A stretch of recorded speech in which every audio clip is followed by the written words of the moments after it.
Hi friends, നമസ്കാരം. നമ്മുടെ ഇഷ്ടവിശേഷങ്ങളായ ചെമ്പനീർ പൂവിൻ്റെ ഒരു അടിപൊളി വിശേഷമായിട്ടാണ് വന്നിരിക്കുന്നത്. അപ്പോൾ എല്ലാവർക്കും നല്ലൊരു ദിവസം ആശംസിച്ചുകൊണ്ട് തന്നെ നമുക്ക് വിശേഷത്തിലേക്ക് പോകാം.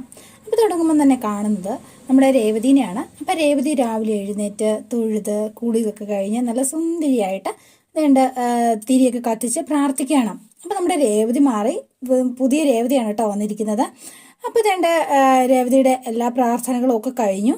അപ്പോൾ സിന്ദൂരമൊക്കെ നെറ്റി തൊട്ട് ചന്ദനക്കുറിയൊക്കെ തൊട്ട് കോലമൊക്കെ ഇട്ട് നല്ല എന്താ പറയുക നല്ലൊരു ദിവസം തന്നെ രേവതി രാവിലെ കിച്ചണിലേക്കൊക്കെ കയറി ചായയൊക്കെ ഇട്ട് നമ്മുടെ അച്ഛനും അതുപോലെ തന്നെ എല്ലാവർക്കും കൊണ്ട് കൊടുക്കുകയാണ്. അപ്പം മോളെ രേവതി എന്ന് ചെവി ഇങ്ങനെ വിളിക്കുന്നുണ്ട്. അപ്പം അച്ഛാ ദാ ഞാൻ വന്നു എന്ന് പറഞ്ഞു.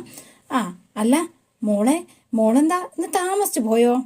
ആ ഇല്ലച്ചാ എന്ന് പറഞ്ഞു. താമസിച്ചൊന്നുമില്ല. അല്ല സച്ചി ഇവിടെ? സച്ചി ഓട്ടത്തിന് പോയോ? ഇല്ലച്ചാ.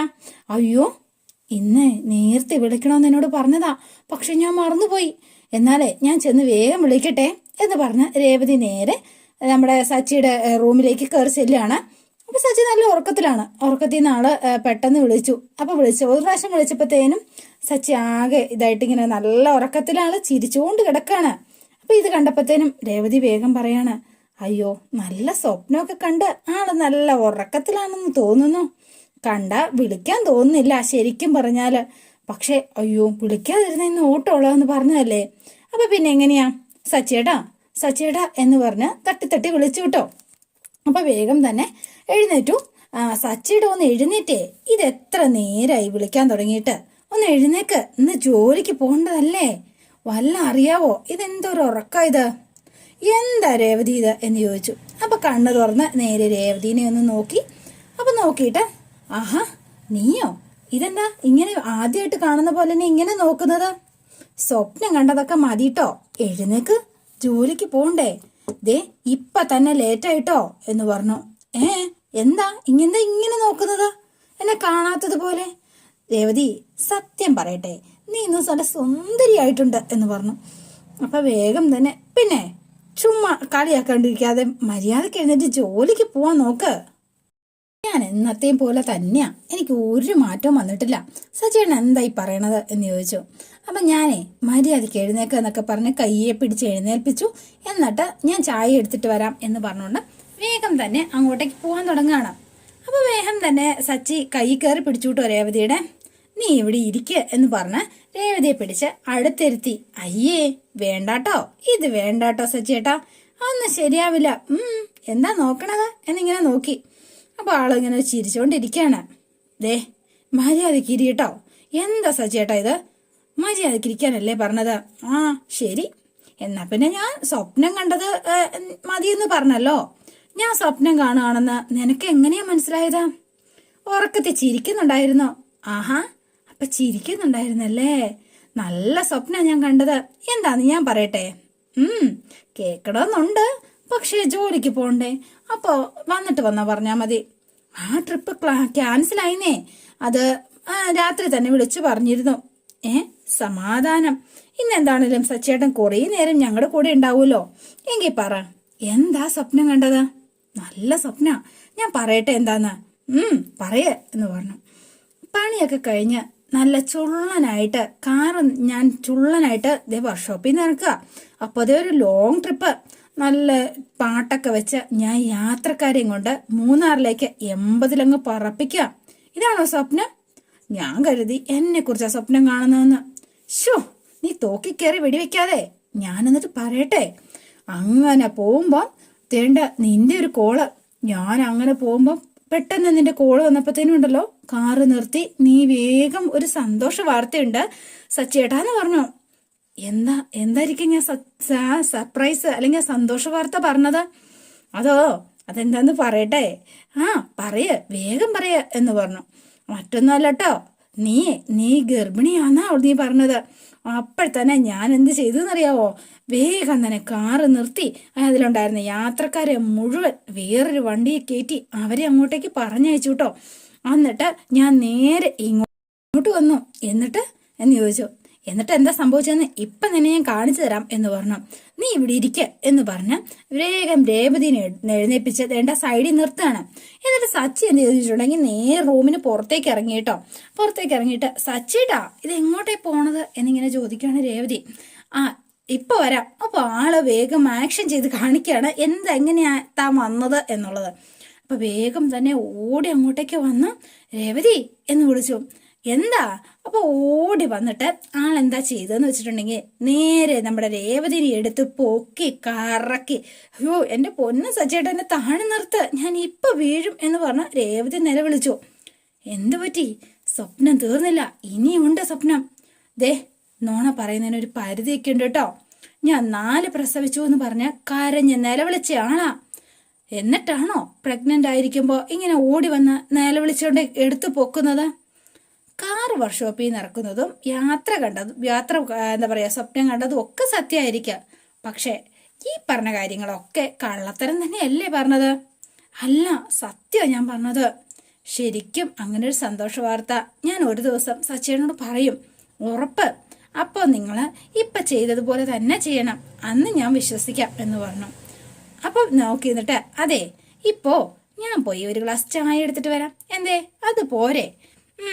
ശരി എന്ന് പറഞ്ഞുകൊണ്ട് പതുക്കെ രേവതി അവിടുന്ന് അങ്ങോട്ടേക്ക് അങ്ങ് പോയി കേട്ടോ.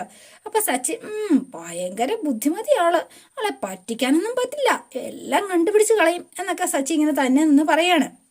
അപ്പൊ പിന്നെ നമ്മൾ കാണുന്നത് നമ്മുടെ ചന്ദ്രനെ അന്വേഷിച്ച 2 പേര് അങ്ങോട്ടേക്ക് വരികയാണ്. അപ്പൊ കോളിംഗ് ബെൽ അടിച്ചു. അപ്പൊ ചന്ദ്രൻ ഇറങ്ങി വന്നു. ആരാ? എന്ത് വേണം? മനസ്സിലായില്ല. ഞങ്ങൾ ഫിനാൻസ് കമ്പനിയിൽ നിന്നാണ് വരുന്നത്. നിങ്ങളല്ലേ ചന്ദ്രമതി എന്ന് ചോദിച്ചു. അതെ ഞാൻ തന്നെയാ ചന്ദ്രമതി. ആഹാ ആണോ എന്ന് വേഗം. ആണെന്നൊന്നും പറയാൻ സമയമില്ല.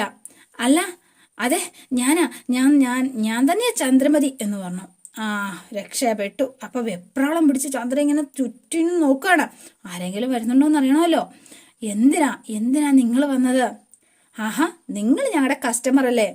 അപ്പോൾ കസ്റ്റമർ എന്താണെങ്കിലും ഒന്ന് നമ്മുടെ ഒരു ഗുരുവാണ്, തൊഴണം എന്നൊക്കെ പറയും. അപ്പൊ വേഗം തന്നെ അത് തൊഴുതാൻ വേണ്ടി ഞങ്ങൾ വന്നാട്ടോ എന്ന് പറഞ്ഞു. അപ്പൊ വേഗം തന്നെ ആള് കൈയൊക്കെ ഇങ്ങനെ പിടിച്ച് എന്താ പറയാ ഗുരു അനുഗ്രഹിക്കണ പോലെ ഇങ്ങനെ നിൽക്കണം. എന്നിട്ട് നിങ്ങൾ തൊഴുതോ എന്ന് പറഞ്ഞു. നിങ്ങൾക്ക് എന്താ പെണ്ണുപിള്ളെ ബുദ്ധിയില്ലേ? കളിയാക്കിയാലും നിങ്ങൾക്ക് മനസ്സിലാവില്ലേ? പലിശ അടയ്ക്കേണ്ട സമയം കഴിഞ്ഞു, നിങ്ങളുടെ പലിശ എവിടെ എന്ന് ചോദിച്ചു. പലിശ അത് ഞാൻ മറന്നിട്ടൊന്നുമില്ല, ഞാനേ അത് അടയ്ക്കാൻ വേണ്ടിയിട്ട് ഓഫീസിലേക്ക് വരാനിരിക്കായിരുന്നു. നിങ്ങൾ പൊയ്ക്കോ, ഞാൻ ഇപ്പൊ തന്നെ വന്നോളാന്നേ. ഇത് ഞങ്ങളെ ഒഴിവാക്കാൻ വേണ്ടി മനഃപൂർവ്വം പറയണല്ലേ. നിങ്ങള് എന്താണെങ്കിലും ഭയങ്കര മുങ്ങൽ വിദഗ്ധയാന്നാ ബോസ് പറയണത്. ബോസ് ചുമ്മാ പറയണതാ. എനിക്ക് നീന്താൻ പോലും അറിയില്ല, പിന്നെയല്ലേ ഞാൻ മുങ്ങുന്നേ. നിങ്ങൾ ചെല്ല് പ്ലീസ്, ഒച്ചയും ബഹളം ഒന്നും ഉണ്ടാക്കരുത്. നിങ്ങളൊന്ന് ചെല്ല്. എന്താ അടുത്ത വീട്ടുകാർ കേൾക്കുന്നുള്ള പേടിയാണോ? എൻ്റെ ദൈവമേ, ഇവരോട് ഞാൻ എങ്ങനെ പറയും? അടുത്ത വീട്ടുകാർ കേൾക്കുമെന്നല്ല, ഈ വീട്ടുകാർ തന്നെ കേൾക്കും. ഇതോടെ എല്ലാ പ്രശ്നവും തീരും. എൻ്റെ അമ്മോ, അടുത്ത വീട്ടുകാർ കേൾക്കും എന്നുള്ള പേടിയൊന്നുമല്ല. അവര് കേട്ടാ ഇപ്പൊ എനിക്കെന്താ? നിങ്ങളിപ്പൊ ചെല്ല്, ഞാൻ പുറകെ വന്നോളാം. പലിശ ഞാൻ അടച്ചോളാന്നേ. വരുമല്ലോ അല്ലേ? ഉറപ്പായിട്ട് വരും. നിങ്ങൾ ചെല്ല്. ശരി എന്നാ ഞങ്ങൾ പോവാം. 1 മിനിറ്റ്, വല്ലാത്ത ദാഹം, എനിക്ക് കുടിക്കാൻ ഒരു ഗ്ലാസ് വെള്ളം തരുമോ?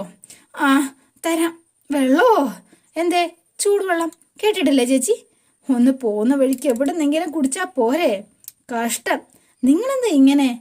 നിങ്ങൾ എന്താ പറയാ 17 ലക്ഷം രൂപയാണ് മേടിച്ചിരിക്കുന്നത്. അതിൻ്റെ ഒരു സ്നേഹമെങ്കിലും നിങ്ങൾ കാണിക്കണ്ടേ?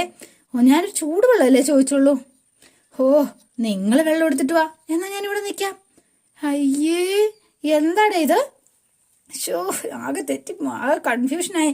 നിങ്ങളിവിടെ നിൽക്ക്, ഞാൻ വെള്ളം എടുത്തിട്ട് വരാം എന്ന് പറഞ്ഞ് ചന്ദ്ര അകത്തേക്ക് പോകുമ്പോഴാണ് രവി അങ്ങോട്ടേക്ക് വരണത്. എന്താ ചന്ദ്രേ, താൻ എവിടെ നോക്കി നടക്കുന്നത്?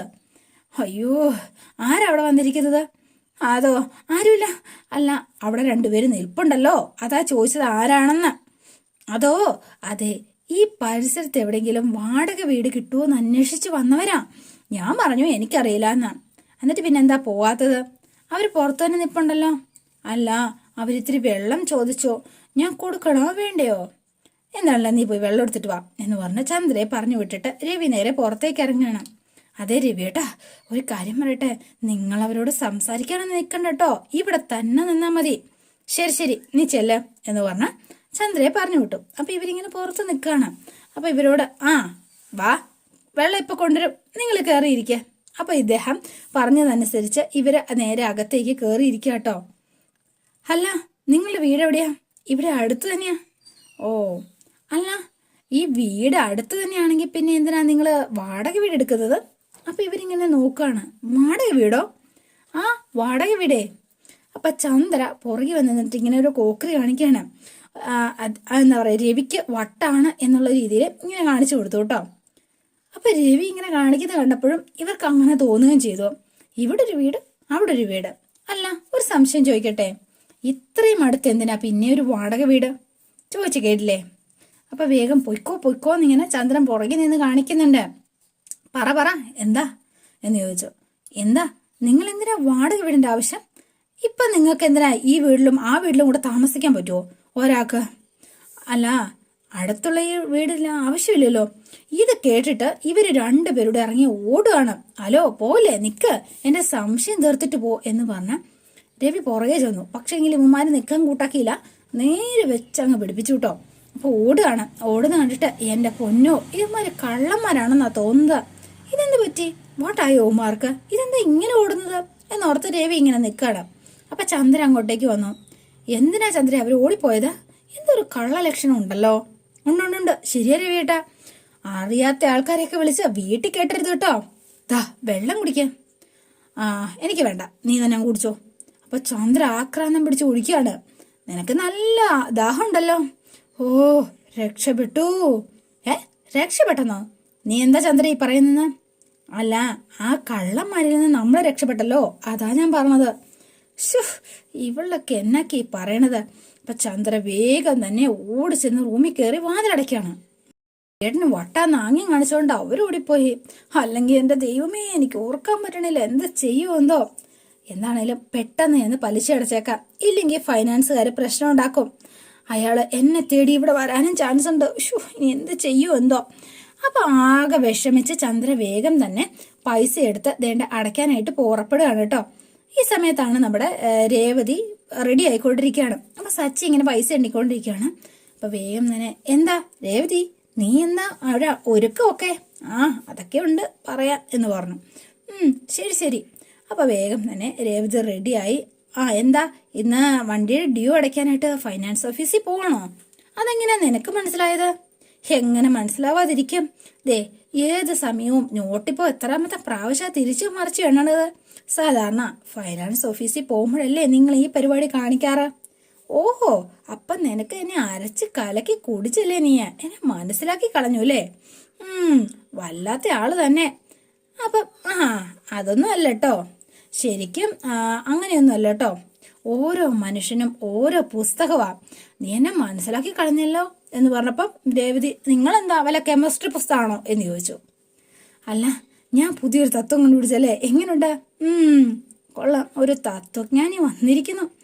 അല്ല രേവതി, ഞാൻ ചോദിച്ചതിന് മറുപടി പറഞ്ഞില്ല. എന്നാ പോവാം എന്ന് ചോദിച്ചു രേവതി. എങ്ങോട്ട് പോവാന്ന്? നീ വരുമൊന്നും വേണ്ട, ഞാൻ പോയിക്കോളാം. അല്ലെങ്കിൽ ഞാര് വരുന്നു? ഒരു പ്രാവശ്യം ഫൈനാൻസ് ഓഫീസിൽ വന്നതിന്റെ കേട് ഇതുവരെ മാറിയിട്ടില്ല എന്റേത്. അപ്പോഴാ ഇനി ഞാൻ വരാൻ പോണത്. പിന്നെ നീ എങ്ങോട്ട് പോവാ എന്ന് ചോദിച്ചു. നിങ്ങള് പോകുന്ന വഴിക്ക് എന്റെ വീട്ടിലൊന്ന് ഇറക്കിയാൽ മതി, എനിക്ക് അമ്മയൊന്ന് കാണണം. അതുകൊണ്ടാ. അതെന്തിനാ ഇപ്പൊ അമ്മയെ കാണുന്നത്? വിളിച്ചാ പോരെ എന്ന് ചോദിച്ചു. പോരാ, അന്ന് അമ്മ ഇവിടുന്ന് വല്ലാണ്ട് വിഷമിച്ചാ ഇറങ്ങിപ്പോയത്. അത് പിന്നെ ഇതുവരെ വിളിച്ചിട്ടുമില്ല. ഞാനൊന്ന് സംസാരിച്ചാല് അമ്മയൊന്ന് ഓക്കെ ആവും. അതുകൊണ്ട് ഞാനൊന്ന് പോയിട്ട് വരാം സച്ചിയേട്ടാ. ആ ഒരു വിഷമവും സങ്കടവും ഒക്കെ മാറി കിട്ടുകയും ചെയ്യുമല്ലോ. ശരി, എന്നാ നീയും കൂടെ പോരെ. അപ്പൊ ഇവർ രണ്ടുപേരുടെ ഇറങ്ങാൻ യാത്ര ചെയ്യാൻ റെഡിയായി നിൽക്കുകയാണ്. ഈ സമയത്താണ് നമ്മുടെ ചന്ദ്ര റെഡിയായിട്ട് വരുമ്പോൾ രവി അങ്ങനെ അവിടെ ഇരിക്കുകയാണ്. അയ്യോ, ഇനി എന്ത് കള്ളം പറഞ്ഞു വേണം പുറത്തിറങ്ങാനായിട്ട്. അപ്പൊ വേഗം വന്നു. ഞാൻ ഒന്ന് പുറത്ത് പോയിട്ട് വരാവേ എന്ന് പറഞ്ഞു. എങ്ങോട്ടാ? നിക്ക്, നീ അവിടെ നിന്നേ. എങ്ങോട്ടാ, എന്തിനാ, എപ്പോഴാ വരുന്നേ എന്നൊക്കെ പറഞ്ഞിട്ട് വേണം പോവാനായിട്ട്. പറ ചന്ദ്രേ. അപ്പൊ വേഗം, അല്ല രവിയേട്ടാ, ഞാനേ അത് പിന്നെ ഭാമ അവളുടെ കൂടെ ഞാനൊന്ന് പുറത്ത് വരെ പോവാ, ടൗൺ വരെ, എന്നിട്ട് ഞാൻ പോയിട്ട് വരാം എന്ന് പറഞ്ഞു. എന്തിനാണാവോ? അതൊന്നും എനിക്കറിയില്ല. ഞാൻ പോയിട്ട് വരാം, എന്നിട്ട് ഞാൻ കാര്യം പറയാം. എന്നാ പിന്നെ നീ പോയിട്ട് വാ. എന്നെങ്കിലും ഒരു ദിവസം ആ രേവതിക്ക് കുറച്ച് സമാധാന സ്വസ്ഥതയും കിട്ടുമല്ലോ. ദേ ഇതിനുള്ള മറുപടി ഞാൻ പോയിട്ട് വന്നിട്ട് പറയാം എന്ന് പറഞ്ഞ് ചന്ദ്ര വേഗം അവിടെ നിന്ന് അങ്ങോട്ടേക്ക് ഇറങ്ങി. അപ്പോൾ ഈ ചന്ദ്ര ഇറങ്ങി ആയപ്പോഴത്തേനും എന്താ പറയുക, നേരെ പുറത്തേക്ക് ഇറങ്ങി ഗേറ്റിൻ്റെ അവിടെ വന്നിട്ട് നേരെ ഭാമേനെ വിളിക്കുകയാണ്. ഭാമേ, നീ എവിടെയാ? ഞാനേ ഫൈനാൻസ് ഓഫീസിൽ പോവാ പണം അടയ്ക്കാനായിട്ട്. നീ അങ്ങോട്ടേക്ക് വരുമോ എന്ന് ചോദിച്ചു. ഭാമ അങ്ങോട്ടേക്ക് ഇറങ്ങിപ്പോയി. ഈ സമയത്താണ് സച്ചി രേവതിയും കൂടെ ഇറങ്ങി വരുന്നത്. അപ്പോൾ അച്ഛൻ അവിടെ നിൽപ്പുണ്ട് കേട്ടോ. അപ്പം വേഗം തന്നെ അച്ഛൻ ചോദിക്കുകയാണ്, അച്ഛാ ഞാൻ പോയിട്ട് വരട്ടെ എന്ന് സച്ചി പറഞ്ഞപ്പം, നീ പോവാണോ? അല്ല, നീ എവിടെ പോണത്?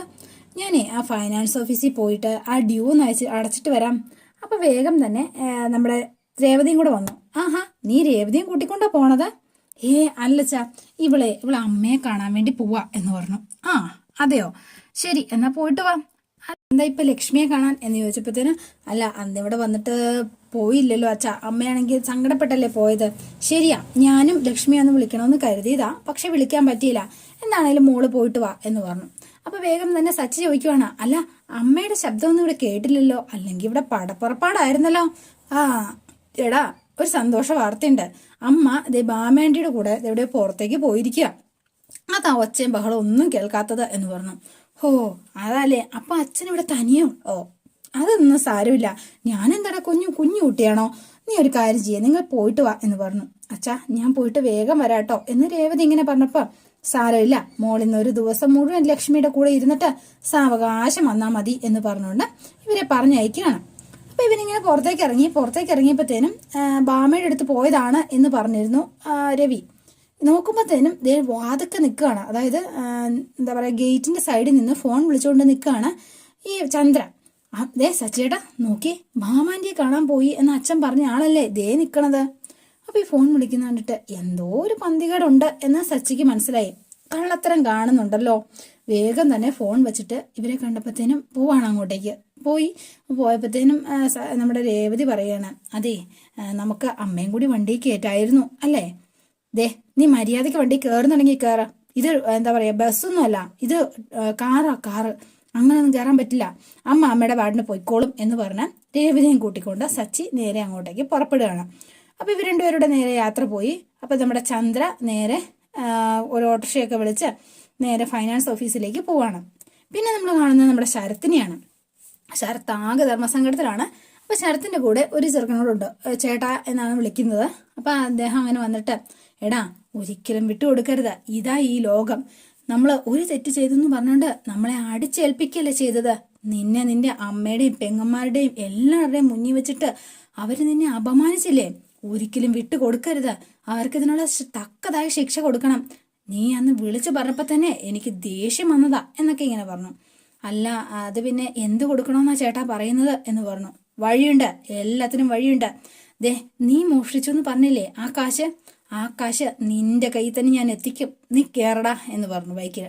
ശരി എന്ന് പറഞ്ഞ് ഈ ശരത്ത് ഇവന്റെ കൂടെ ബൈക്കിൽ കയറിയിട്ട് നേരെ അങ്ങോട്ടേക്ക് പോവാണ്. അപ്പൊ ചന്ദ്ര എത്രയും വേഗം ഫൈനാൻസ് ഓഫീസിൽ എത്തണം എന്ന് പറഞ്ഞ് ഈ നെഞ്ചത്തോട് പൈസയും ചേർത്ത് പിടിച്ച് അങ്ങോട്ട് പോയിക്കൊണ്ടിരിക്കുകയാണ്.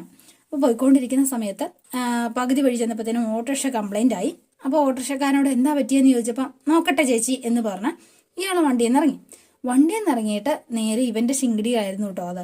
അപ്പോൾ ശരത്തും ഇവനും പുറകെ വരുന്നുണ്ടെന്ന് അറിയാം. അപ്പം മറ്റവൻ ഇങ്ങനെ കൈകൊണ്ട് ഇങ്ങനെ കാണിക്കുകയാണ്, എല്ലാം സക്സസ് എന്നുള്ള രീതിയിൽ. അപ്പോൾ അതോടെയാണ് ഇന്നത്തെ വിശേഷം അവസാനിക്കുന്നത്. നിങ്ങൾക്ക് ഇഷ്ടപ്പെട്ടുവെങ്കിൽ ലൈക്ക് ചെയ്യുക, ഷെയർ ചെയ്യുക, തൊട്ടടുത്ത ആ ബെൽ ബട്ടൺ കൂടെ ഒന്ന് ഞെക്കുകയാണെങ്കിൽ ഞാൻ ഇടുമ്പോൾ തന്നെ നോട്ടിഫിക്കേഷൻ ലഭിക്കുന്നതായിരിക്കും. പുതുപുത്തൻ വിശേഷമായിട്ട് നാളെ എത്താം. അപ്പോൾ എല്ലാവരും കാത്തിരിക്കുന്നു, പ്രതീക്ഷിക്കുന്നു. അപ്പോൾ bye and see you again.